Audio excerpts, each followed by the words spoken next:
Hai, apa kabar kalian semua? Pasti sehat-sehat aja lah ya. Oke, kali ini kita bakal membahas film The Close. Film yang rilis tahun 2020 ini bergenre horor, menceritakan tentang seorang anak yang hilang secara misterius, entah karena diculik setan kah atau diculik, nggak tahu lah ya. Daripada penasaran, mari kita bahas sama-sama.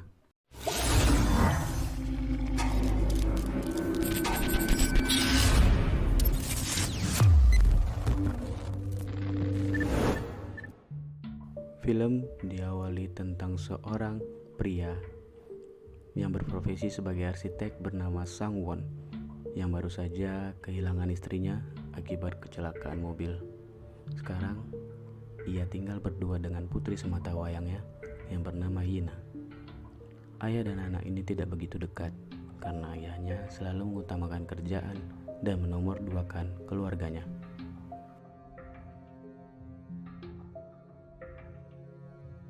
Namun, setelah kepergian ibunya, hubungan antara Sang-won dan Nina semakin renggang. Untuk memperbaiki hubungan dengan anaknya, Sang-won mengajak Nina untuk pindah ke rumah baru. Tapi sayang, rumah baru itu menyimpan banyak misteri dan banyak keanehan di dalam rumah, bahkan kamar Nina. Hingga suatu hari, saat Nina di dalam kamarnya, ia mendengar suara lemari terbuka. Lalu ia mencoba mengintip dari sela-sela luar lemari, namun tidak terlihat apa-apa. Karena penasaran, Yina pun membuka dan menggeserkan baju-baju yang ada di dalamnya. Seketika Yina terkejut dan langsung menjerit hingga mengejutkan ayahnya. Keesokan harinya, Yina mulai menunjukkan perilaku aneh. Kadang ia ceria, kadang pemarah, kadang suka berteriak, bahkan melawan ayahnya. Hingga beberapa setelahnya, ayah Yina mengalami mimpi buruk yang menyeramkan. Kemudian disusul dengan menghilangnya Yina secara misterius.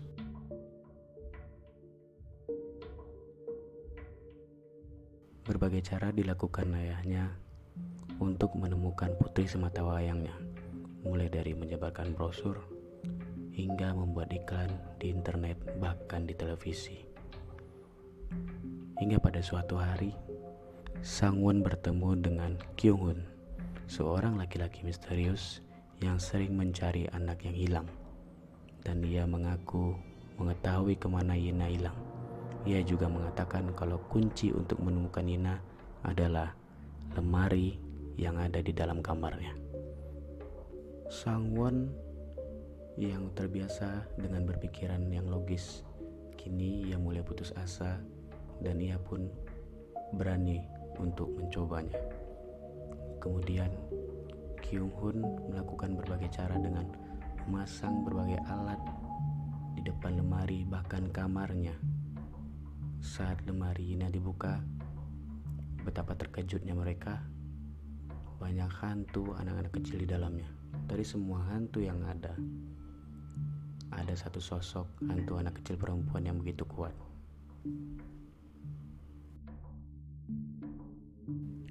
Sang-won dan Kyung-hun hampir saja tewas dibuat oleh hantu anak kecil tersebut. Karena Kyung-hun terluka parah, ia pun dilarikan ke rumah sakit. Saat dia sedang di rumah sakit, Kyung-hun bermimpi tentang ibunya yang sudah meninggal. Ibunya seperti memberikan suatu petunjuk kepada Kyung-hun. Kyung-hun akhirnya mengetahui siapa sosok hantu anak perempuan itu. Hingga ia memberi petunjuk kepada Sang-won agar berusaha menemukan orang tua dari hantu tersebut. Setelah bertemu, betapa kagetnya Sang-won. Ternyata ayah dari hantu perempuan tersebut sedang terlihat menyendiri, mengasingkan dirinya di tengah hutan dan dalam keadaan depresi. Usut punya usut, akhirnya terungkaplah kisah masa lalu sang hantu anak perempuan. Dia gentayangan atau menjadi sangat jahat karena tidak terima dengan perlakuan ayahnya. Ayahnya yang sengaja menguncinya di dalam lemari dan berharap agar dia akan bahagia setelah mati dan bereinkarnasi. Hingga pada akhirnya Sang-won dan Kyung-hun melanjutkan kembali pencarian Nina karena waktu mereka terbatas setelah sebulan Yina menghilang.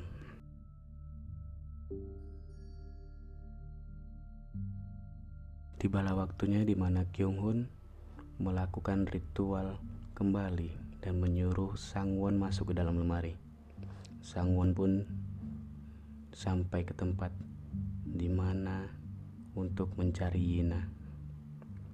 Berbagai macam cobaan bahkan rintangan yang dihadapi Sang-won untuk mencari Yina. Sang-won pun berusaha keras untuk mencari anaknya. Hingga tak lama kemudian Sang-won mendengar suara biola milik Yina. Sang-won pun mencari di mana titik suara tersebut. Dan benar saja, ia bertemu dengan Yina. Tapi sayang, Yina sudah dipengaruhi oleh hantu anak perempuan tersebut. Hantu itu pun menyuruh Yina untuk membunuh ayahnya. 영진아? Ketika Yina hendak membunuh ayahnya, tiba-tiba saja hantu perempuan itu dipertemukan dengan arwah ibunya yang sudah meninggal. Berkat kekuatan Kyung-hun, ibunya pun mencoba meredakan amarah sang hantu perempuan itu. Karena kemarahan hantu perempuan itu sudah reda, Yina pun menjadi pingsan. Dengan sisa kekuatan yang ada, Kyung-hun tetap berusaha keras agar Sang-won kembali keluar dari lemari. Pada akhirnya, dengan perjuangan keras mereka berbuah manis hingga Sang-won dapat kembali membawa Yina ke dunia. Film diakhiri dengan memperlihatkan di mana ayah dan anak bisa menjalani hidup bahagia dan normal kembali. Jadi kesimpulan pada film ini, utamakan kebahagiaan keluarga kalian, terutama buat anak-anak kalian. Jaga kebahagiaannya dan jangan sembarangan beli rumah, bahaya loh guys.